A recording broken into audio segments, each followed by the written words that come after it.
What's up, guys? My name's Owen, and welcome back to the Bent Fender podcast. Today, I will be doing the 2022 Richmond race. So, before the race started, Justin Haley and Greg Biffle did not qualify because they failed to pass inspection.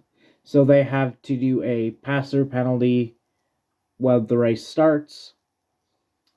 Then Austin Cindric had to go to the rear because he changed some brakes. Then getting into the actual race. So the first stage was 70 laps. Ryan Blaney and William Byron lead the field to green. And Blaney leads the first lap. Then a little while later, Kurt Busch has a gas line problem, so he is slow on the track, which brings out our first caution. Then since it was so early in the stage, only a couple people pitted. Then Blaney continues to lead. And Blaney dominated this first stage. He led all 70 laps, and he wins stage 1.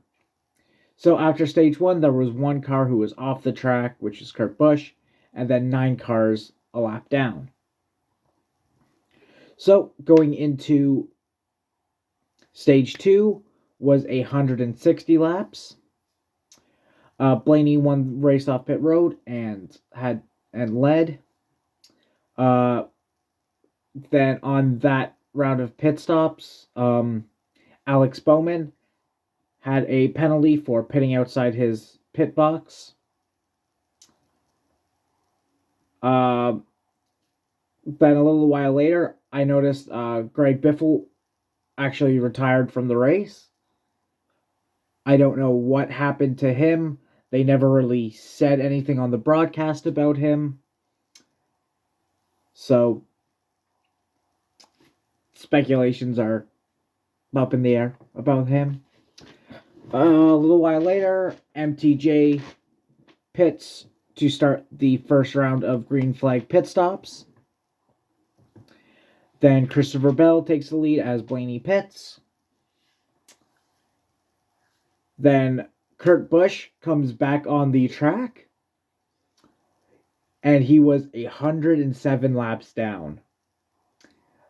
And I think the only reason he came back on track is he wanted to keep his his streak of finishing and not DNFing.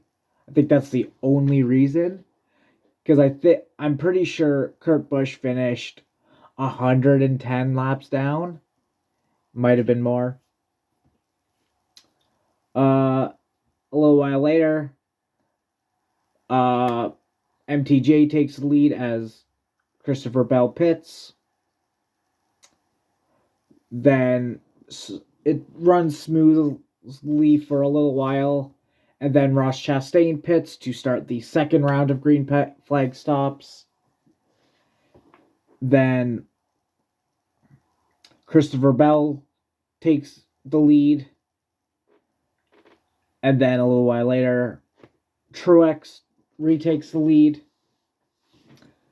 And then at the end of stage 2, Martin Truex Jr. wins. And at this point, there was only one car out, and there were only 18 cars on the lead lap. So 18 cars out of 37. So over half the field was a lap down, or more. Then the third and final stage was 170 laps. Truex wins the race off pit road, and then leads to green. Then about 11 laps in, Cody Ware hits the wall, bringing out the second caution of the race. And Cody Ware had to retire from the race, or well, then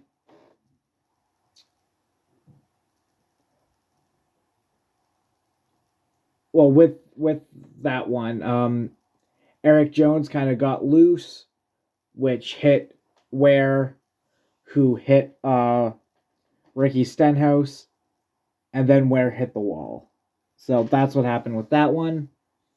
Then off the restart, a couple laps later, Austin Cindric spins off of Cole Custer, bringing out the third caution and final caution of the race,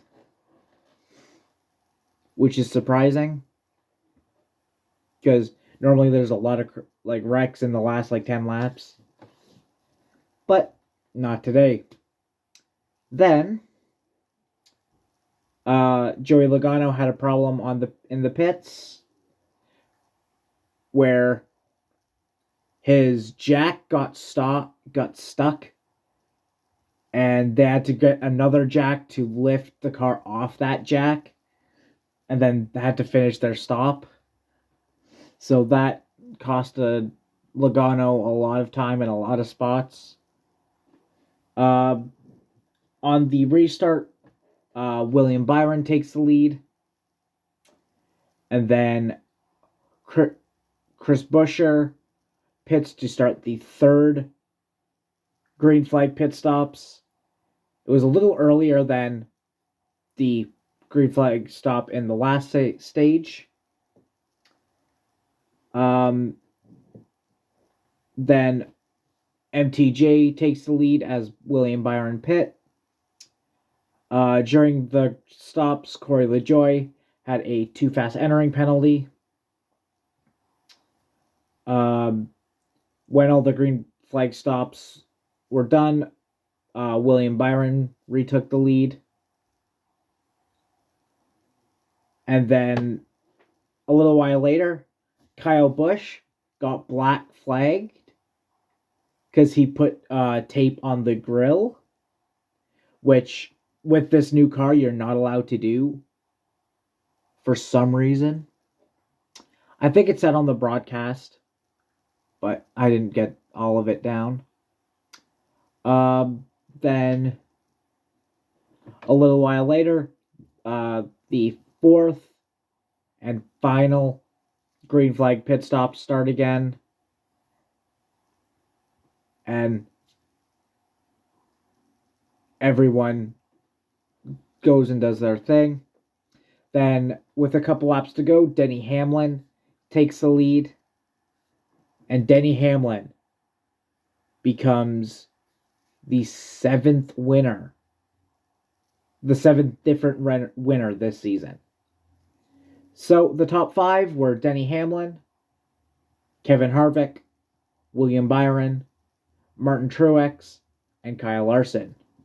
Those are your top five. All in all, I would probably give this race... It was kind of boring. There wasn't much going on. It was hard to pass.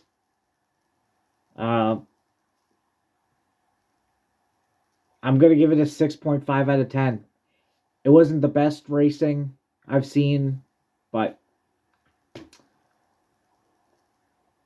next week's going to be a lot more chaotic and fun because we're going to Martinsville next week.